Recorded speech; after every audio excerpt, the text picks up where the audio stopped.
আমার মনের কথাগুলি শেয়ার করতেছি আর কি। আপনারা প্রশ্ন করবেন, উত্তর সে দিবে। আজকের এই প্রোগ্রামটি কিন্তু আমার টাইটেলে লেখা। তো ওর মাঝে এই দুইটা বস্তু আছে।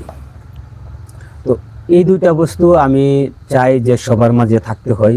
কারণ কি, একজন গরিব দুঃখী মানুষের যদি কষ্টটা বুঝে যে মানুষের বাস্তবতা কি, তো এই বাস্তবতা ওর মাঝে আছে। আমি যতটুকু জানতে পাই আর কি, যে ওর মাঝে একটি মানুষের বাস্তবতা আছে। আর ছোট ছেলের মাঝে এটাও আর একটা বাস্তবতাই, যে মানুষের একটি দম, পাওয়ার থাকলে পরে মানে কি হয়, যে মানুষ মানুষকে টাকার জন্য নয়, আমি বলবো না যে টাকার জন্য, টাকা কিন্তু পাওয়ার হয় না।